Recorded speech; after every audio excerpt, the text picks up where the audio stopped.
এই ওঠো, ওঠো না। কি হয়েছে? ঘুমাতে দাও তো। ইস, তুমি কি উঠবে নাকি পানি ঢেলে দিব? রাত 12টার সময় বউ আঙ্গুল দিয়ে বারবার খোঁচাচ্ছে। আমি চোখ ঢুলু ঢুলু করে উঠে বসলাম। এই, আমার ওয়াশরুম পেয়েছে, চলো আমাকে ওয়াশরুমে নিয়ে চলো। গ্রামীণ বাংলায় কোনো ওয়াশরুম নেই, আছে শুধু পায়খানা। যাবে ওখানে? হুম, ওখানেই যাব। থাক, এখন যেতে হবে না, ঘুমাও, সকালে যেও।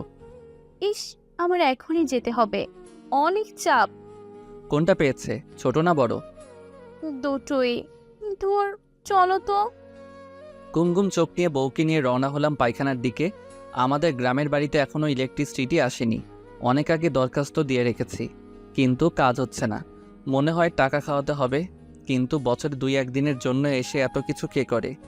মোবাইলের ফ্ল্যাশ লাইট অন করে বউকে নিয়ে রওনা হলাম গ্রামীণ বাংলার ঐতিহ্যবাহী পায়খানার দিকে। পায়খানার টিনের দরজা খুলে দিতেই বউ হুড়হুড় করে ঢুকে পড়ল। আরে সাবধানে যাও, পড়ে যাবে কিন্তু। বউ কোনো কথা বলছে না। কিছুক্ষণ পর, এই, শুনছো? ফ্ল্যাশ লাইটটা দাও তো, ভেতরে অনেক অন্ধকার, আমার খুব ভয় লাগছে। কিভাবে দিব? দরজা খোলো। দাঁড়াও একটু, আমি দরজা খুলছি, তার আগে তুমি ফ্ল্যাশ অফ করো। বউ দরজা সামান্য ফাঁক করলো, আমি ওই ফাঁক দিয়ে ঢুকিয়ে দিলাম মোবাইল। বউকে বললাম, ঠিক আছে তুমি তাহলে করো, আমি গিয়ে ঘুমালাম। ঠিক আছে, যাও। ঘরের দিকে দুপা বাড়াতে বউ আবার ডাকছে। এই শোনো, তুমি কি চলে গেছো? না, যাইনি, বলো। এখানে তো কোনো জেট স্প্রে দেখছি না, পানির ট্যাবও নেই, কিভাবে করব? এইবার আসল সমস্যা শুরু হলো। বদনা না ভরে ঢুকেছো কেন? এটা কি ঢাকার লাক্সারি ওয়াশরুম পেয়েছো? এটা ল্যাট্রিন। এখানে ভেতরে কোনো জল থাকে না, জল ভরে নিয়ে যেতে হয়। তোমাকে কতবার নিষেধ করেছিলাম আমার সাথে বাড়িতে যাওয়ার প্রয়োজন নেই, তুমি গ্রামে থাকতে পারবে না, তবু আসলে কেন আমার সাথে? তুমি কি এখন আমার সাথে ঝগড়া করবে নাকি বদনা ভরে দিবে? টয়লেটে বদনা নেই? হ্যাঁ আছে, কিন্তু তাতে এক ফোঁটাও পানি নেই। আমি এখন কি করতে পারি? স্টুপিড, বদনা ভরে দাও। নিজেকে শান্ত করে বললাম, ঠিক আছে। দরজা ফাঁক করে বদনাটা বের করে দাও, ভরে দিচ্ছি। বদনা নিয়ে টিউবওয়েলের কাছে চলে গেলাম। টিউবওয়েল চাপ দিতেই হ্যান্ডেল নেমে গেল। টিউবওয়েল লিক হয়ে গেছে। সারা রাত চাপলেও পানি বের হবে না। অন্তত 1 বালতি পানি ঢাললে টিউবওয়েল ঠিক হবে, কিন্তু অত পানি তো নেই। এখন কি করি? বউকে আস্তে করে ডাক দিলাম, এই বাবা শুনছো, একটু সমস্যা হয়েছে। বউ টয়লেটের ভেতর থেকে দাঁত কিরমিরিয়ে করে জবাব দিল, আমার নাম মাবা নয়, মালা। তাড়াতাড়ি বদনা ভরে দাও, না হলে খবর আছে কিন্তু। কিভাবে ভরবো? চাপ কলে পানি নেই, লিক হয়ে গেছে। আমি জানি না কিভাবে ভরবে। ও মা গো, এত মশা কেন ভেতরে? আমাকে বাঁচাও প্লিজ। আচ্ছা আচ্ছা ঠিক আছে, তুমি বসে থাকো, আমি দেখছি। আমি বদনা ভরে আনছি, তুমি রেস্ট করো। আমাদের বাড়ির পাশেই মজিদ চাচার বাড়ি। বেচারা এককালে উকিল ছিলেন, মুক্তিযুদ্ধও করেছেন। রাতের 12টার সময় তার বাড়িতে বদনা ভরতে চলে গেলাম। টিউবওয়েলে চাপ দিতে ক্যার ক্যার করে আওয়াজ করতে শুরু করলো। প্রকট আওয়াজে মজিদ চাচার ঘুম ভেঙে গেল। মজিদ চাচা ঘরের ভিতর থেকে জিজ্ঞেস করলো, কলপারে ক্যাডা? চাচা আমি অপু। এত রাতে কলপারে কি করো বাবা? চাচা পানি নিতে এসেছি। তোমাকে টিউবওয়েল আবার খারাপ হইয়া গেছে? জি চাচা। এত রাতে পানি দিয়ে কি করবা বাবা? চাচা আপনার বৌমার চাচা আমি নিজে একটু টয়লেটে যাবো, তো এই জন্য পানি নিতে আসছি। আমাগো টয়লেটে কইরা যাও, সমস্যা নেই। না চাচা, আমি বাড়িতে গিয়েই করব। টিউবওয়েল এত শক্ত যে চাপ দিতে গিয়ে হ্যান্ডেল ফসকে গিয়ে নাকে এসে লাগলো। নাক দিয়ে ঝরঝর করে রক্ত পড়তে লাগলো। এরই মধ্যে চাচা আবার জিজ্ঞেস করলো, বাবা সমস্যা নেই, আমাগো টয়লেটে কইরা যাও। ব্যথার চোটে চাচাকে উল্টাপাল্টা বকা শুরু করে দিলাম। এই মিয়া, আপনি কথা বোঝেন না? বলতেছি বাসায় গিয়ে করব, তারপরে বারবার বলেন এখানে করো এখানে করো। আমার পাশে কি সোনাদানা আছে যে এখানে করে রেখে যাব? ফালতু লোক কোথাকার। এই ফুলা, তোমার সাহস তো কম না? তুমি উকিল মুজিদরে ফালতু লোক কও? বলতে বলতে চাচা বাইরে বেরিয়ে এলো।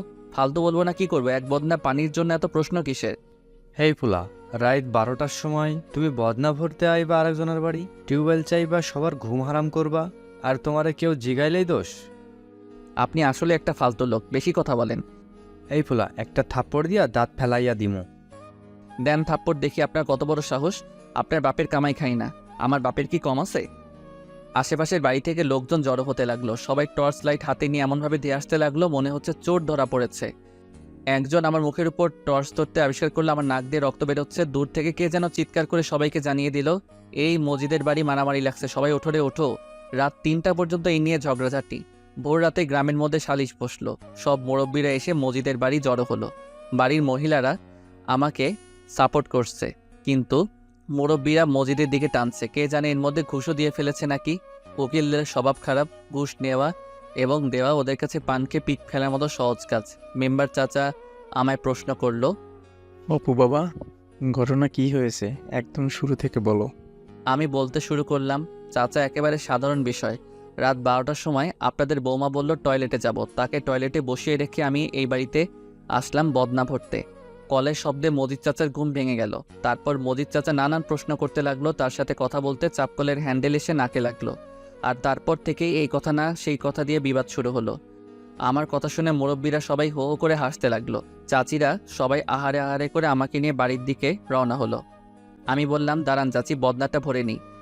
মজিদ চাচা সহ সবাই খিলখিল করে হাসতে লাগলো। বদনা ভরে বাড়িতে চলে গেলাম। আমার সাথে কয়েকজন চাচিও আসলো। একজন চাচি টয়লেটের সামনে গিয়ে মালাকে ডাক দিল। ও বৌমা, বদনা নাও। বউ কোনো কথা বলছে না। চাচি আবার ডাক দিল, ও বৌমা। আহারে কখন মনে হয় গেছে। আমি তখন ঘড়ি দেখলাম, 5 ঘন্টা হয়ে গেছে মালা টয়লেটের ভেতরে। ভাবতেই চোখ কপালে উঠে গেল আমার। চাচিকে বললাম, চাচি দেখেন তো দরজা লক করা আছে কিনা। না বাবা, দরজা খোলাই আছে। ভিতরে ঢুকে দেখেন কি অবস্থা। চাচি ভিতরে ঢুকে টর্চ লাইট মেরে দেখে বউ আমার নাক ডেকে ঘুমাচ্ছে। বেলা 10টার সময় বউয়ের ঘুম ভাঙলো। বউয়ের হাতে একটা গরম চা ধরিয়ে দিয়ে জিজ্ঞেস করলাম, সত্যি করে বলো তো তুমি আমার সাথে কেন এসেছো? তুমি তো এর আগে কখনো আমার সাথে বাড়িতে আসতে চাইতে না, এবার কেন এলে? তুমি আগে প্রমিস করো রাগ করবে না এবং আমাকে কিছু বলবেও না। আচ্ছা প্রমিস। তুমি সেদিন বললে না তুমি জীবনে একটা মেয়ের সাথে প্রেম করেছো আর সে তোমার গ্রামেই থাকে। আমি ভেবেছিলাম তুমি ওই মেয়ের সাথে দেখা করার জন্য গ্রামে যাবে, এজন্য তোমার সাথে এসেছি। কিছুক্ষণ বউয়ের দিকে এক দৃষ্টিতে তাকিয়ে রইলাম। বউ আমার দিকে কিছুক্ষণ ভ্রু কুঞ্চিত করে তাকিয়ে রইল। তারপর জিজ্ঞেস করলো, আচ্ছা গত রাতে কি হয়েছিল? মানে তোমার কিছু মনে নেই? না, শুধু টয়লেটে গিয়েছিলাম এটা মনে আছে, বাকিটা কি? বাকিটা ইতিহাস। বাকিটা জানতে পেজটি ফলো করুন আর চ্যানেলটি সাবস্ক্রাইব করুন।